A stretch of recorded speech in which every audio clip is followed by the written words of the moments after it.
आपको पता है कई हुकूमतें बनी और गईं, लेकिन इस सारे अरसे में कश्मीर का मुकदमा उस तरह से नहीं लड़ा गया जैसा कि वजीर आजम इमरान खान साहब ने अपनी हुकूमत के पहले दिन से 2 टोक अंदाज में लड़ा। और मोदी ने जब देखा कि वजीर आजम उसके नापाक अज़ाइम को दुनिया के सामने एक्सपोज कर रहे हैं, तो फिर इसने क्या किया, बुकलाहट में आके मकबूजा कश्मीर की जो खुसूसी हैसियत है उसे खत्म कर दिया। जब कश्मीर हुआ, आपको याद होगा, यूएई के सफीर ने जो इंडिया बैठे थे उन्होंने उसके हक में बयान दिया।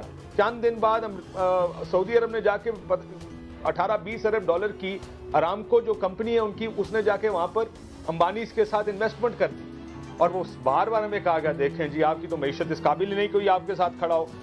अब ये ट्रेंड पीटीएम ने शुरू किया और इसकी हिमायत हिंदुस्तान से की। कितना दुख होता है ना कि जहां का खाते हैं, जहां पे रहते हैं और उसके खिलाफ साजिश करते हैं दुश्मन के साथ मिलके। ऐसे लोगों के बारे में मैं क्या बोलूं जो दुश्मन के हाथों में खेलते हैं।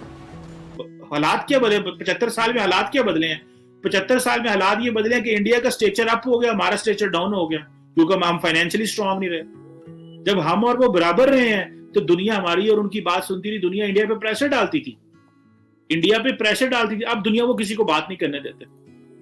अब वो किसी को बात नहीं करने देते, वो किसी को वो किसी को कहने नहीं देते कि तुम इंडिया और पाकिस्तान के बीच में आओगे। वो कहते हैं हमारा बायलैटरल मसला है, पीछे हट जाए। और हम अमेरिका को खात कहते हैं, अमेरिकी जो वेंडी शर्मा आई हुई।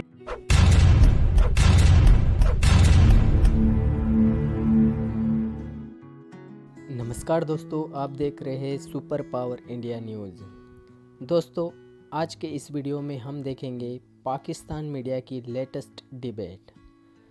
तो चलिए दोस्तों शुरू करते हैं, लेकिन उससे पहले यदि अभी तक आपने हमारे चैनल को सब्सक्राइब नहीं किया है तो सब्सक्राइब कीजिए और बेल आइकन को क्लिक कीजिए ताकि ऐसे ही लेटेस्ट वीडियो आपको मिलते रहें। तो चलिए दोस्तों शुरू करते हैं। जो अफगानिस्तान के ताजर हैं उनको अब इंडिया के साथ भी पाकिस्तान के रास्ते ट्रेड की इजाज़त होनी चाहिए, अगरचे बड़ा एक कॉम्प्लेक्स इशू है क्योंकि दोनों मुल्कों के दरमियान ताल्लुकात पाकिस्तान इंडिया आपको पता ही है। तो ये भी कुछ चीज़ें डूएबल हैं या अभी फिल वक्त जो अफगानिस्तान पाकिस्तान ट्रेड है इसी को स्ट्रीमलाइन कर लिया तो काफ़ी है? देखिए, इस वक्त तो मेरा ख्याल है अफगान ट्रकों को वाघा बॉर्डर तक जाने की इजाज़त है। असल मसला है वहाँ से जब ये ट्रक वापस आते हैं कि आया उनको भारतीय मसनूआत लाने की इजाज़त है कि नहीं। किसी हद तक वो इजाज़त भी है। इस मुतालबा अलबत्ता अफगानिस्तान का ये रहा है कि हमारे ट्रकों को आप वाघा क्रॉस करने दें और उधर से उन ट्रकों को आने दें। जैसे भारत अभी इमदाद के तौर पे 40-50 हज़ार टन गंदम भेजना चाहता है या आटा भेजना चाहता है अफगानिस्तान, कहते हैं जी वो अब बाय रोड आप जाने दें। ये अब 2 रियासतों के दरमियान जो कि अदम एतमाद है तवील अरसे से, बल्कि 3 रियासतों के दरमियान, यानी पाकिस्तान, अफगानिस्तान और इंडिया। हमारी पॉलिटिकल लाइन एंड लेंथ है मजहब की सियासत करना। मजहब की सियासत is not a solution. The solution is कि हमें मिलके काम करना है, how to uplift the country को कैसे अपलिफ्ट करना है और स्टॉप कंपीटिंग विद इंडिया। जब आप इंडिया के साथ कंपीट करना शुरू कर जाते हैं, देखिए आपने 75 साल में पिछले क्या स्टोरी सुनाई है दुनिया को, कश्मीर और इंडिया से खतरा है और कश्मीर जो है वो हमारे लिए बड़ा इंपॉर्टेंट है। इस दौरान मिडिल ईस्ट मुस्लिम ममालिक ने हमारी बात सुनते रहे, सारा टाइम सुनते रहे। अच्छा, अब हुआ क्या कि इस वक्त टेन्योर हालात क्या बदले, 75 साल में हालात क्या बदले हैं? 75 साल में हालात ये बदले हैं कि इंडिया का स्टेचर अप हो गया, हमारा स्टेचर डाउन हो गया, क्योंकि हम फाइनेंशियली स्ट्रांग नहीं रहे। जब हम और वो बराबर रहे हैं तो दुनिया हमारी और उनकी बात सुनती थी, दुनिया इंडिया पे प्रेशर डालती थी, अब दुनिया वो किसी को बात नहीं करने देते।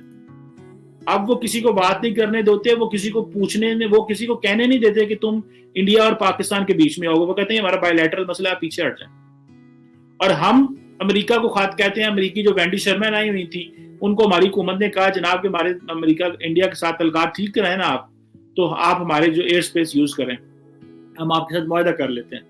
आपको पता है कई हुकूमतें बनी और गईं, लेकिन इस सारे अरसे में कश्मीर का मुकदमा उस तरह से नहीं लड़ा गया जैसा कि वजीर आजम इमरान खान साहब ने अपनी हुकूमत के पहले दिन से 2 टोक अंदाज में लड़ा। और मोदी ने जब देखा कि वजीर आजम उसके नापाक अज़ाइम को दुनिया के सामने एक्सपोज कर रहे हैं, तो फिर इसने क्या किया, बुकलाहट में आके मकबूजा कश्मीर की जो खुसूसी हैसियत है उसे खत्म कर दिया। क्यों भारत ने ऐसा किया? क्योंकि पहली मर्तबा पाकिस्तान की जानिब से पूरी दुनिया को क्लियर कट ये पैगाम दिया गया, मैसेज दिया गया कि भारत मकबूजा कश्मीर के अवाम के हुकूक पर सांप बनकर बैठा हुआ है। वजीर आजम की कश्मीर को लेकर जो मुसलसल आप कह लें स्ट्रगल है, जद्दोजहद है, उसकी वजह से दुनिया के सामने भारत का जो किरदार है, इनकी जो औकात है, इनकी जो असलियत है, वो मशकूक होने लगा और एक्सपोज होने लगा। तो इसने फिर क्या किया, 5th जनरेशन वॉर का सहारा लिया और उसके जरिए दुनिया को बताना चाहा कि पाकिस्तान खुदा ना ख्वास्ता कोई दहशतगर्द रियासत है। इसीलिए इसने दुनिया के सामने पाकिस्तान की साख को मुतासिर करना चाहा और वो अब भी इसी को है। ये भारत का 5th जनरेशन का ये जो नया वॉर है, एक बार फिर से बेनकाब हो गया कि रियासत के खिलाफ बड़े सोशल मीडिया ट्रेंड्स को भारत ने लीड किया। वज़ीर इत्तलात ने इंकशाफ किया है कि इसमें पाकिस्तान के अंदर से भारत की मदद करने में पश्तून तहफ़्फ़ुज़ मूवमेंट यानी PTM और उनसे ताल्लुक़ रखने वाले कारकुन आगे रहे, पेश रहे। फवाद चौधरी साहब ने यह भी बड़ा क्लियरली बताया कि PTM ने बलूचिस्तान की अलहदगी की भी फाल अंदाज में हिमायत की और 14 अगस्त 2020 को एक ट्रेंड पाकिस्तान सॉलिडेरिटी डे चलाया गया और इस ट्रेंड को भारत से एक दिन में, सोचें जरा, इस ट्रेंड को भारत से एक दिन में 1.5 लाख ट्वीट्स मिली पाकिस्तान के खिलाफ। इस ट्रेंड पे भारत से 1.5 लाख ट्वीट्स एक दिन में, सोचिए जरा, 24 घंटे में। अब ये ट्रेंड PTM ने शुरू किया और इसकी हिमायत हिंदुस्तान से की। कितना दुख होता है ना कि जहां का खाते हैं, जहां पे रहते हैं और उसके खिलाफ साजिश करते हैं दुश्मन के साथ मिलकर। ऐसे लोगों के बारे में मैं क्या बोलूं जो दुश्मन के हाथों में खेलते हैं। 21-22 दिन लोगों को मुश्किलात में रखा, ताकत के इस्तेमाल की बातें की गई। ये भी कहा गया कि राफ फंडिंग करता है भारत। कल मुआहिदा हो गया और पाकिस्तान एक बहुत बड़ी खून रेजी से बच गया।